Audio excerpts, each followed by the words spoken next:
Badan Pengawas Pemilu Bawaslu Kota Solok, Sumatera Barat menggelar rapat penanganan pelanggaran tahapan pendaftaran dan verifikasi peserta pemilu 2024 yang bertempat di Taufina Hotel, Kecamatan Lubuk Sikarah, Kota Solok pada Jumat 2 Desember 2022. Dihadiri Ketua Bawaslu Kota Solok Triati SPD bersama anggota Bawaslu Divisi Penanganan Pelanggaran dan Penyelesaian Sengketa Rafiqul Amin SPDI MPD, Divisi Hukum Pencegahan Hubungan Masyarakat dan Hubungan Antar Lembaga Dr. Budi Santosa MP, serta Kepala Sekretariat Bawaslu Kota Solok Agustin Melta Esos.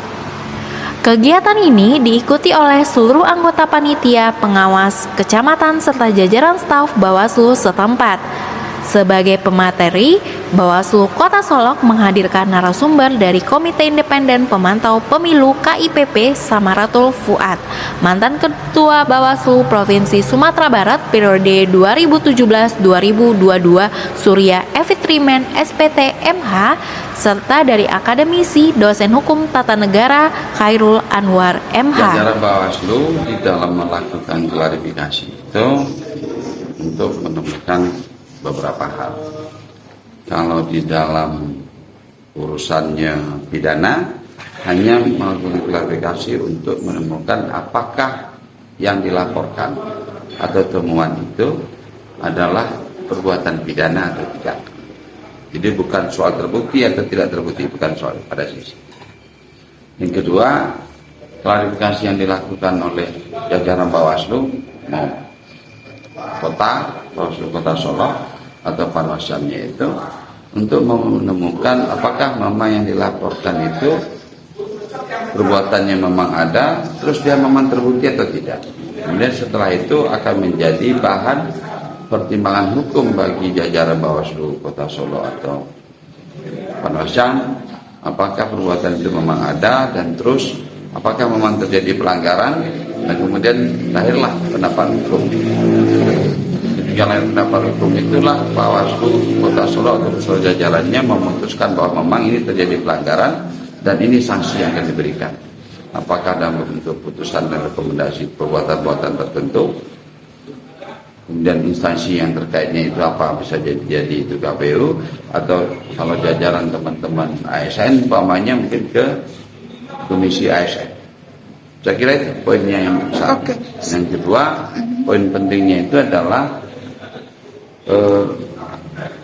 teman-teman yang melakukan klarifikasi dalam pelaksanaan penanganan pelanggaran itu setidak-tidaknya teman-teman itu harus menguasai peraturan perundang-undangan yang terkait. Jadi tidak hanya cukup dengan soal menguasai undang pemilu, tetapi juga menguasai peraturan-peraturan terkait PKPU, terus peraturan pemerintah kah, undang-undang. Teman-teman jajaran Bawaslu harus kuasai. Dan orang-orang yang seperti itulah yang harus ditunjuk sebagai tim yang melakukan klarifikasi. Menurut saya sangat bagus. Kenapa sangat bagus? Karena teman-teman Panwasam yang kemarin baru direkrut kemarin itu memang belum memiliki kapasitas tertentu untuk melaksanakan kerja-kerja Bawaslu. Ataupun yang sudah memiliki, ada kewajiban lagi Bawaslu adalah memperkuat kapasitas-kapasitas yang mereka lakukan. Maka tadi dalam ruangan saya katakan tidak cukup hanya di acara kegiatan seperti ini saja, tapi teman-teman Bawaslu ataupun teman-teman Panwasam harus memperkuat diri lagi dalam bentuk aktivitas-aktivitas yang berbentuk diskusi-diskusi tematik di sela-sela kegiatan mereka. Sehingga ini akan lebih memperkuat. Sehingga apa? Penanganan pelanggaran dan putusan-putusan yang diambil oleh teman-teman Bawaslu atau teman-teman Bawaslu itu memiliki argumen yang sangat kuat terhadap putusan.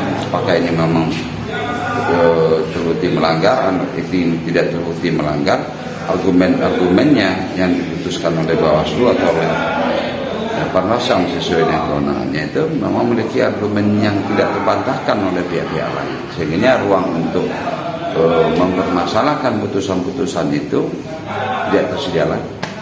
Kita akan menghadapi pemilu 2024 yang memiliki banyak tantangan ya, tetapi itu bukan hambatan. sebuah tantangan yang tentu harus kita jawab sebagai penyelenggara pemilu. Nah, untuk menjawab tantangan itu dengan segala problematikanya yang tentu kita tahu untuk pemilu 2024, maka kita mesti mempersiapkan jajaran kita. Salah satu untuk mempersiapkan jajaran kita adalah berkaitan dengan anggaran, dan inilah yang kita lakukan agar teman-teman kita di jajaran Panwas Kecamatan, di staf sekretariat kita itu cukup kuat, ya kalau boleh dikatakan kuat untuk menghadapi hal-hal yang mungkin akan terjadi. Walaupun sesungguhnya kita sendiri tentu harus memperkuat yang namanya pencegahan. Saya kira mungkin itu. Dan harapan kita tentu berharap pemilu 2024 kita berharap tidak ada pelanggaran, tetapi kalau ada pelanggaran maka kita siap untuk menangani.